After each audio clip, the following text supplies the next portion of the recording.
Are you ready? Are you ready to take a journey through the cosmos? Are you ready to All see? right. All right. So what I wanted to talk about, I wanted to connect with what Baba Nu was saying about the concept of expansion, and he's made a few interesting points. In fact, quite a few. And I'm coming from the angle based on what I've been researching as well, because when I first came across Baba Nu, this was a time when I was dealing with the sustainable movement, with the green movement and everything, and I felt that I was being guided by the ancestors as well. And I'm one of those brothers who did not come into Kemet because I was seeking, I was looking for anything.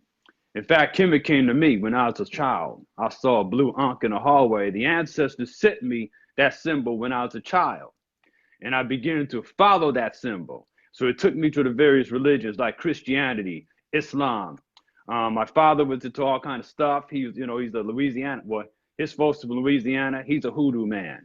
Okay, so this caused me to have to look into various things, from Abrahamic faiths, Buddhism. I looked into a little New Agey philosophy, which you'll find all through Seattle in various forms as well. And I also went into African traditions that are still surviving, that have a initiatory system that's still intact. Okay. So what are the things that I feel like the ancestors have been guiding me to do? It was to look up the concept of, well, the technology that we would use to expand. Okay, and the brother had mentioned, Baba Nui mentioned expansion.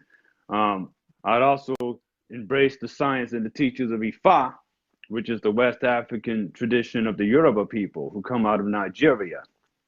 I've looked at other traditions as well, but the interesting thing about Ifa is that there was a constant talk about expansion among the elders. And one of my elders also taught me about the connection between that and the Memphite theology dealing with the Shabaka stone, that's also connecting to the concept of expansion, because our universe is constantly expanding.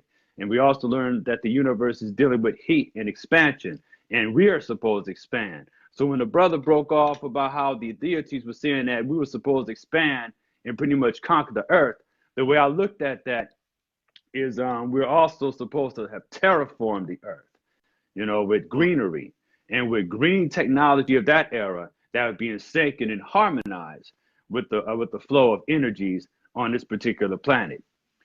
So one of the things I really got into was, well, why is it that they talk about the sun so much, all this veneration of the sun? So I looked at it both literally, I looked at it symbolically, I listened to what all we have to say about melanin and everything else, but then I also started coming to my own conclusions. So we look at the word holy. It means to be whole, and to heal is to make whole. Pardon me, let me do something real quick. Okay.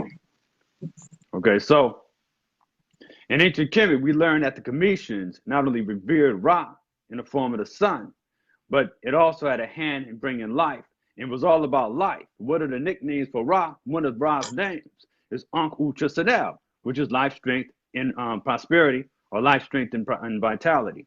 And it was on this land in ancient Kemet that Ra brought forth the Remesh, those who were the tears of Ra, because it's believing in each and every one of us, or the children of Kemet, were from Ra's teardrops. Maybe not in a literal sense, but we are crystallized rays of the sun ourselves. Okay? So each and every one of us are solar beings. We just have to tap into that.